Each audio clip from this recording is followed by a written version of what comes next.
दोस्तों आज मैं आपको मुंबई के एक बड़ा पाव बेचने वाले की हॉरर कहानी सुनाने वाला हूँ और ये कहानी सुनकर आपके रोंगटे खड़े हो जाएंगे। और इस कहानी को जिसने भेजा है वो भी मुंबई का रहने वाला है और वो जो शख्स है उस बड़ा पाव वाले को भी जानता है जिसके साथ ये हॉरर घटना घटी है। मेरे सब्सक्राइबर का नाम विनय है और विनय मुंबई में रहता है, मुंबई में स्टडी करता है। ये भी अक्सर उसी बड़ा पाव के स्टॉल पे जाकर बड़ा पाव खाता था। दोस्तों कहानी है मुंबई के अंधेरी की, जहां पर यह शख्स बड़ा पाव का स्टॉल लगाता था। सेकेंड हाफ में स्टॉल लगाता था, मीन्स लगभग 3 बजे स्टॉल लगाता था और रात के 10:30 बजे तक ये बड़ा पाव बेचता था। बड़ा पाव बेचने वाले का नाम सुरेश है और क्योंकि मुंबई में बड़ा पाव बहुत फेमस है, बहुत सारे लोग खाना पसंद करते हैं, इसलिए इनका स्टॉल बहुत चलता था। शाम के वक्त में इनके स्टॉल में भीड़ लगी रहती थी, लोगों की लाइन लगी रहती थी बड़ा पाव खाने के लिए। एक दिन इनके साथ एक अजीब घटना घटती है। एक महिला बड़ा पाव खाने के लिए आती है। सुरेश उनको बड़ा पाव देता है। बड़ा पाव वो खाने लगती है। क्योंकि सुरेश के स्टॉल में इतनी भीड़ थी, महिला उस भीड़ का फायदा उठाकर वहां से बिना पैसे दिए हुए निकल जाती है। सुरेश को पता चल जाता है कि महिला ने पैसे नहीं दिए हैं और वो जा रही है। सुरेश उसे बुलाना भी चाहता है, लेकिन स्टॉल में इतनी भीड़ थी कि स्टॉल को छोड़कर सुरेश नहीं जा सकता था और वो महिला काफी दूर भी निकल गई थी। सुरेश को बड़ा अजीब भी लगता है कि कैसे लोग हैं, बड़ा पाव भी खा लिया और पैसे भी नहीं दिए। अगले दिन फिर सुरेश अपना बड़ा पाव का स्टॉल लगाता है और रोज की तरह उस दिन भी काफी भीड़ हुई थी। फिर से वही महिला, वही औरत बड़ा पाव खाने के लिए सुरेश के स्टॉल पर आती है। सुरेश उस महिला को देखता है और पहचान लेता है और कहता है कि शायद आप कल पैसा देना भूल गए थे। वो महिला कहती है कि हाँ हाँ मैं भूल गई थी, आज मैं कल के भी और आज के दोनों दिन के पैसे तुम्हें दे दूंगी, मुझे बड़ा पाव खिलाओ। फिर सुरेश बड़ा पाव बनाता है और उस महिला को दे देता है।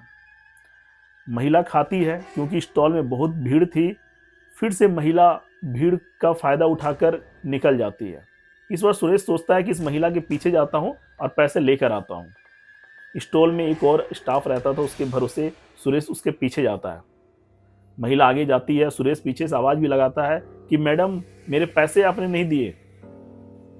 धीरे धीरे महिला आगे बढ़ती है, सुरेश भी उसके पीछे पीछे दौड़कर जाने की, उसके पास पहुंचने की कोशिश करता है। तभी अचानक महिला गायब हो जाती है। सुरेश को कुछ समझ नहीं आता कि महिला कहां चली गई। इधर उधर देखता है लेकिन महिला कहीं नजर नहीं आती है। सुरेश सोचता है कि अचानक वो महिला कहां गायब हो गई, अभी तो मेरे आगे ही जा रही थी, जैसे ही मैं उसके सामने पहुंचने वाला था वो कहीं गायब हो गई, किधर चली गई वो नजर नहीं आ रही है।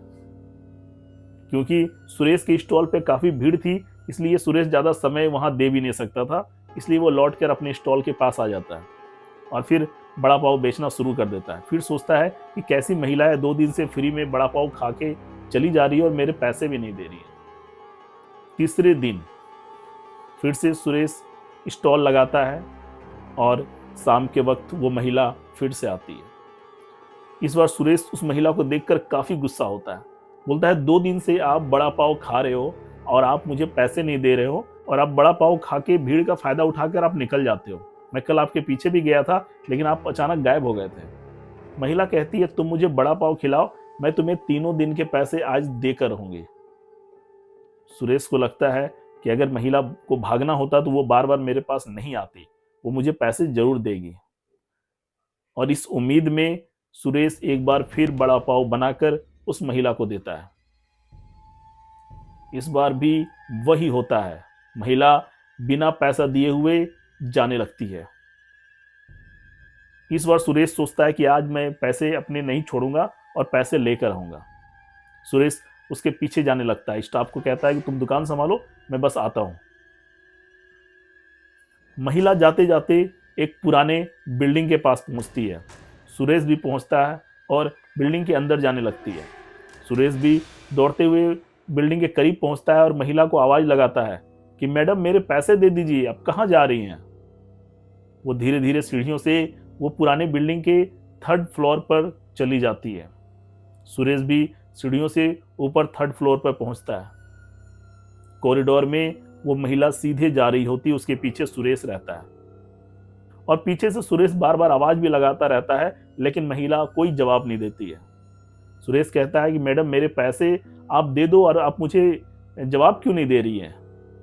फिर अचानक वो महिला जो है पलटती है और जिसे सुरेश देखकर बहुत ही बुरी तरह से डर जाता है, क्योंकि महिला का चेहरा इतना भयानक और इतना डरावना था जिसे देखकर सुरेश की जो जान है वो हलक में आ जाती है। सुरेश समझ जाता है कि ये कोई आम महिला नहीं है, ये पक्का कोई भूत या चुड़ैल है और वहां से उल्टा पांव भागता है वो, और इतनी तेजी से भागता है और उस दिन वो स्टॉल पे ना जाकर अपने घर चले जाता है, क्योंकि सुरेश बहुत डर चुका था और अपने स्टाफ को किसी तरह से बोलता है कि तुम रात में स्टॉल बंद करके घर आ जाना, और वो घर में दुबक कर एक जगह बैठ जाता है। रात में जब उसका स्टाफ घर आता है और उससे पूछता है कि क्या हुआ था, तुम स्टॉल क्यों नहीं आए, तो वो सारी बात अपने स्टाफ को बताता है।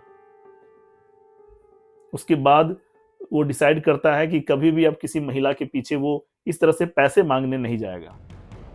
हो सकता है कि आज मेरी जान जा सकती थी।